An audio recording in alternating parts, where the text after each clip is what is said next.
Welcome to Cathy's Gaming Haul for August. We have been very busy and I've got We've been very busy. lots of games to show you today. Very, very busy. I was just testing this one out. This is Metroid Zero Mission. Metroid Zero Mission. I was just playing it on the Game Boy Advance SP that I have, which I'll show you a little later. It's a remake of the first Metroid, and it's awesome. I haven't done a lot with Metroid games, but I was enjoying myself when I was testing it out a while ago. Also got Disney's Tarzan For the Game Boy Color. for the Game Boy Color. I could not beat the first level. I guess you have to gather 45 bananas, and I gathered 30 and died. It was free. This was also free. Yes, but I've always been a big fan of Frogger. Love Frogger. Andy doesn't like Frogger. This is Frogger 2, and I made it to level 4 yesterday in the car. I was feeling pretty good about it. I played Frogger on the PC originally, but there was some stuff in here that I hadn't really, or I don't remember, like oil spills. What the fuck is that? It's Oil Frogger spills? 2. They had to do something. We also got some sweet NES games here. This is Yoshi. I love the art. I think it's really cute. It's a puzzle game. It's a puzzle game, and I was playing it yesterday, and I couldn't really get the hang of it. It just seemed like it was too easy, but then, I was able to keep my screen clear of stuff, and apparently you're supposed to trap enemies in an egg, and it makes a Yoshi and it eats them all, but you have to fill up your screen to do that, and then when it gets to the top, kind of like Tetris, you lose. It's risk versus reward. So this is 2 games in one. Andy said we should get it because he heard it was pretty decent for a sports game. We've got Super Spike V-Ball, and we've got Nintendo World Cup. Played both of them yesterday. Both Technos games. I like the Nintendo World Cup better than the volleyball one. I just like the way the characters look. They're really kind of funny looking. And then we got Batman Returns for the NES. Which is just a beat 'em up like the Batman Returns on the Super Nintendo, also made by Konami. It's different from the Batman Returns on the Sega Genesis, which we got recently. I believe that was developed by Sega, and it's very different from those games. But it's got some badass music. Konami and NES equals good ass music usually. So I was excited to see it. It was like $14, so we could pass that up. So, Super Nintendo, I was playing this a while ago. Rival Turf. It's a Beat 'em up. arcade-ish Just like Batman, it's a beat 'em up. beat 'em up. Unfortunately, we did not realize it had a hole Got a in little the hole, but it was $10 Yep. from Jalco. Says it right there at the beginning. Jaleco. Jalco, Why is it Jalco? It has an E in it. because it's In the middle. Japanese. They're gonna say it like they say it. Jalco. We also got The Legend of the Mystical Ninja. Yep. It's a Goemon game. It's the only one we got on the Super Nintendo. They made like 4 of them on the Super Famicom. That's the only one we got. I remember renting that game, or my brother renting that game, and I thought it was super cool. And then I got Mystical Ninja. It always stayed in my head, and I got Mystical Ninja. Legend of the Mystical Ninja on N64. It's like one of the best games ever made. So. I was having fun with it. It's hard. If you accidentally kill the ladies, you lose $100. It's really hard. I could not beat the first boss. She was throwing plates at me, and it killed me. So hold on. We're about to get into some uncharted territory here for a lot of different things. We recently went to SuperCon Yes. in Raleigh, North Carolina, and I had my camera and equipment and everything to record, but it was packed out stupid, and no one else was recording anything, so I didn't record anything. But they really only had one vendor there selling video games that we saw, Just one. and he had like 10 NES games, a few N64 games, a few Sega Genesis games, but then he had a bunch of Japanese games. Like most of the N64 games he had were Japanese. He had a bunch of Famicom games, Super Famicom games, PAL version of Sega Genesis games. So we kind of loaded up on some Famicom and Super Famicom games if you want to show those instead of reading this stupid trash. So we had a blast. We got Super Mario Brothers 3. Yeah, we could pass that up. We Check bought out. so many, he just said, yeah, you could pick out one more, because these are all, every single game here was $15. And it was buy two, get one free. So we ended up getting some deals and get ripped off a little bit on some of them, but we bought so many, he was just like, you can pick another one. I just grabbed Super Mario Brothers 3. Yep. It's pretty cool. Yellow cartridge. Got some Yes. Japanese on it.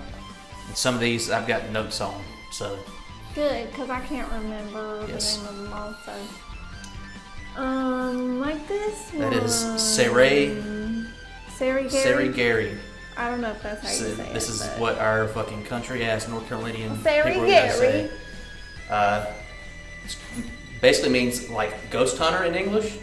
It's an adventure game. It did not come out over here. There is a fan translation patch out there. I've got it loaded up on the Retron so we can play it whenever we want to. It seems a lot like Uninvited or Deja Vu or Shadowgate, but Well, anime and now that ghosts. Downloaded the patch. I gotta play it again. I was trying to play all these, and Andy had only downloaded the patch for some of them, but not all of them, and I was completely lost. But based off the visuals, it seemed like it was pretty interesting. So next we have a beautiful teal cartridge. Let me guess. Is this one Faria? It's Faria Fuin no Tsurugi, which it did come out over here as Faria World of Mystery and Danger with Mission Point. It's an action RPG. The English version, the NES version, goes for over $100 now. And it's a shame that it did come out over here because guess what? There's not a fan translation of that game because they already translated it. That's a bummer. But it does look super cool. And I'm going to keep my eye out for the English version now. Well, it's like $100. Yeah. I can't remember the name of this one. This is Tokoro San no Mamoru Mo Senmeru Mo. That's it.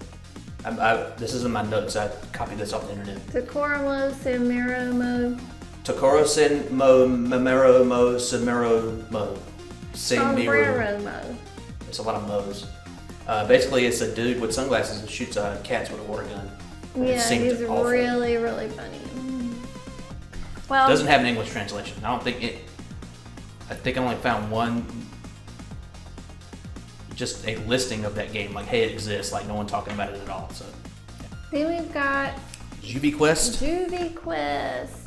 It is a Dragon Quest clone. There was a lot of them on the Famicom from Namco, and it did not come out in the States. And it seems to have a very ancient Japanese aesthetic to it. It's got a really cool art design on the front. So this is a Super It's a Famicom. Famicom, and then this one is. A Famicom. They're all Famicom. So- They could do. They can make their own cartridges. Oh, okay. So That's why it's got the big old Namco logo on the front of that Juvie Quest because they made their own cartridge. Then we've got Final Fantasy 1 and 2 Yeah, in the same cartridge. Yeah, it was released in '94 on the Famicom. That's a really late Famicom game, so just put the first two Final Fantasies on the same cartridge. Yep. And that was super cool.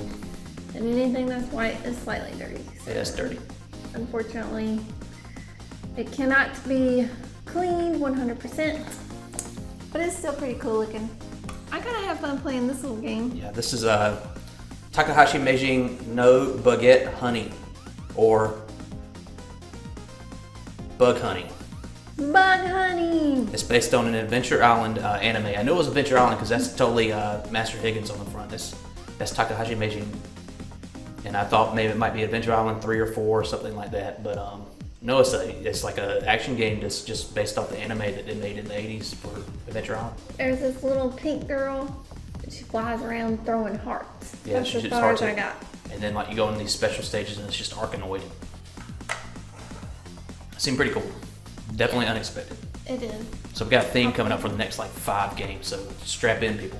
Yes. So we've got Dragon Quest 3. Dragon Quest 3, the game that fucking ignited the stupid popularity of Dragon Quest in Japan. So if y'all know me, y'all know that I'm a big Dragon Quest fan. I can say, I started off as a big Final Fantasy fan, but now I can safely say that I've beat more Dragon Quest games than I've beat Final Fantasy games. With the number being 3. I'm getting there. I'm getting ready to start a new one. Then we got Dragon Quest 4. Dragon Quest 4, the last one released on the Famicom. It's they do have, you could find translations of these games online when you put them in the Retron. It literally just turns into the Dragon Warrior games, because they did come out over here as Dragon Warrior 3 and 4. Yeah, I played them for a little while. I was digging it. These have awesome art. Yeah, that's one of the cool things about getting the Famicom games. They just have cool cartridges and cool art. Super Famicom games, however, do not have cool cartridges. They are they're like the Super Nintendo, very Pretty standard, kind of bulky. utilitarian. Like they're there to serve a purpose, not look pretty. Well, here we have Dragon Quest 1 and 2. Dragon Quest 1 and 2, they did a remake of them on the Super Famicom. There is a fan translation for this, so that's super cool. There's also a remake of Dragon Quest 3 on the Super Famicom. We did not see it there. Probably got it too. And guess what, y'all? This is the first Dragon Quest game that I played and beat. Dragon Quest 5. Dragon Quest 5 came over here in the DS as Hannah the Heavenly Bride. That's the subtitle. And yeah, I bought it on the DS. I bought it on the DS several years ago, like when it first came out. That's the first time that game had come out in America, and I played a good chunk of it. But then Cathy picked it up a few years ago and just beat the snot out of it. So. Yep. We have Dragon Quest 6. Dragon Quest 6, something Forgotten Realms. I can't remember the subtitle for it, but it came out on the DS as well. That's when they stepped up their graphics. That game looks comparable to like Final Fantasy VI or Chrono Trigger. The other games look very standard. So as you can see, we've gotten a lot and we're not done yet. Yeah, there's only a few things left. So check this out, y'all. Oh yeah, we got Yoshi's Island. Excuse me, what's that say on the box? Yossi Got Island. Yossi Island. But it really means Yoshi's Island. Still got the Japanese price tag on it. This awesome box, y'all. It's so beautiful. It kind of wraps around there. Check it out. Let me show you the back. So I saw this when we went to the playthrough gaming convention, and I thought it was like $50. Dude wanted $50 for it. And I was getting ready to drop it too, for real, because I'm a big fan. This is one of the 4 games I had, not on the Super Famicom, but. So we're gonna open it up. And we have a Donkey Kong manual. Super Donkey Kong, which is what they call Donkey Kong Country in Japan. Kind of strange, but it was in here. So we'll probably leave it in here. Now, where else are we going to get a Super Donkey Kong manual? Then this is the cartridge. Yep, it works. And this Yoshi's Island, they didn't change a lot. Nope. We can't read the titles at the beginning of each level, which who cares? I've been wanting this game for a while. This is Legend of Zelda Majora's Mask. Special edition version with the lenticular cover. So we saw this yesterday. First of all, it was fairly cheap. I think we paid $40 for it. Usually you see it for like 50. This particular one like 50 or 60, at least in my experience. But we don't have a RAM expansion for the N64, which is required to play Majora's Mask. Yep. So right next to it in the case at the Trade-It Guess what it was? A RAM expansion for the N64. There were 2 of them, in fact. One of them was $40 and one of them was $20. No idea why the huge price difference. But sometimes funny things happen at Trade-It. And we got the $20 one and the Majora's Mask, and the expansion works totally fine. The game Majora's Mask works. Everything was fine. I tried to get it out to show off on here, but yeah, when you put those RAM expansions in there, they have a hard time coming back out. And I was like, I was jostling a little bit. I'm like, if you don't have that thing plugged in, anything plugged into that slot, the N64 just doesn't work. So I'm like, I'm not going to test it. We have it. It works. And Cathy was wearing a Majora's Mask shirt at the time too, so it seemed like I was. a sign. But I didn't even realize it until way later. I did. That's so funny.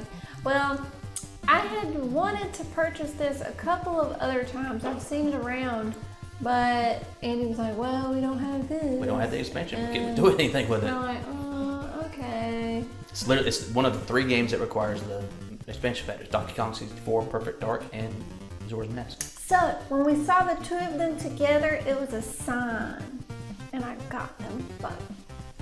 Today we went on some errands and decided to stop by GameStop and got No Man's Sky. Because of the For recent PS4. the recent big update they put out, changed a lot of the game, and I kind of wanted it when it came out, but when it came out, it was like people hated that game with a fiery passion, which I don't know if it deserved.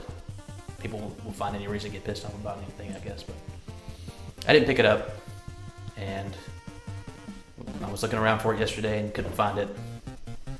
But they had it at this GameStop, and it was $18 used and $19 brand new. So I got the brand new version. So we got a new. And But it's installing right now on the PS4. It's got 10 gigs of updates.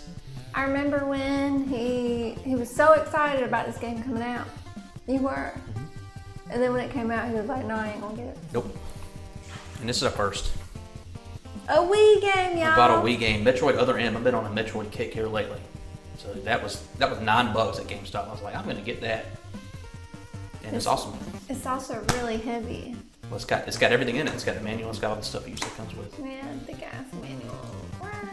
I'm gonna show this one first. Okay. So Well, you already showed the Game Boy Advance SP. I did. You already said what you're gonna do to it. I did. So I changed the casing and I started to record a video, and I was getting really frustrated because I didn't really have the right tools, and then I got really focused into what I was doing and not entertaining, and I decided to scrap the video because it was crap. I saved it though. I still have it. It would have bored you guys to death. I can do something with it. So, new case. Let's get NES. Yep. Yep, it looks world's different from that scratched up red case, Yeah. which I'm unsure what to do with. I know. I don't want to throw it away, but I also don't. What are we going to use that for? So. Yeah. I did not, I guess, I learned a lot while doing this. One thing being that Nintendo has a specific screwdriver that you have to have. The tri-point. Yes, the tri-winged screwdriver that you have to use with their mechanisms. And I did not have Mechanisms that. equal screws in this case. Yes, but I did not have that, and it came with a lot of, I guess you can order a case and it comes with the screws. So if you do decide to change your case, make sure that you order a kit that also includes the screws. I was able to get by with a really tiny flathead, and I was just, honestly, I just ordered a tri-wing screwdriver. It was like $3 on Amazon, and I'm gonna tighten the screws because I still feel like things are pretty loose. The trickiest part of this was the hinges. The kit did not come with new hinges, so I had to remove the hinges from the old case, which was really difficult, and I actually broke one slightly, but you can't tell now. And I had a hard time putting them back in. At first, it was just like flopping over, and you just can't play this under those conditions with a floppy screen. You have to have it at this angle. You know what I'm saying? You can't just have it flopping all around however it wants to go. So, I finally got it sorted out, and I had a hard time figuring out the screen thing, the monitor ribbon. That was hard. I had to look that up, but it was an adventure. It took me probably about an hour and a half to do it. So I picked this up. This was an impulse buy, but I'm feeling pretty good about it. I got a Game Boy Color yesterday. A pink one. Isn't it beautiful? And that's how we got Tarzan and Frogger 2, because it came with it. Mm-hmm. The lady's like, it's got accessories. I'm like, what accessories could you possibly need for a Game Boy Color, like that would come in the box with a Game Boy Color, like more batteries? And she's like, no, it's games. I'm like, well, shit, free games, I'll take that shit. Yep. So it kind of looks red in this room, but it's really pink. And you know, when you see these things, especially handhelds a lot, they're real scratched up because some little kid had them and just like threw them around or whatever. That one had some scuffs on it. I cleaned it off. But it's, you know, in pretty Yeah. good condition. And check that out, y'all. It came with working batteries, Yep. which I was a fan of, so. I'm in love with it, and I'm really into collecting portables right now, so you may see some of those in the near future. Like a Neo Geo Pocket Color. Or a Game Boy Advance. Or I want this one. Or a Game Boy. Yeah. Or a new Game Gear. Because ours doesn't work. Oh, it does not. But you have a hard time finding a working one, I bet. So today, my very GameStop. sweet husband got me the Summertime. Time Animal Crossing puzzle. What am I working on right now? The fall. The fall. Puzzle. And I found It's literally right behind the camera. it is. Actually, I can. I'm almost done with it. And I found out the winter one comes out at the end of this month. So guess what I'm gonna do? I'm gonna get that one. And somebody gave me the spring one as a gift, so as soon as I have the winter one, I will have all of them. We're gonna frame them Yep. and change them out every season. Mhm. So that's it. That was a big month. It was a big month. Hopefully, it'll be a big month next month when we're recording this video, because we're going to Canada in less than 2 weeks, and going to big city of Toronto, and I've already scouted out about 3 stores that we're gonna go to. I can't wait. Probably go back to Toy Rat. Toy Rat in Milton, Ontario as well. Mhm. That place And is we're awesome. going to a different town also off the coast of one of the Great Lakes. So there might be some stuff there, who knows? We're gonna keep a lookout though. So say goodbye, Cathy Brown. Bye, y'all.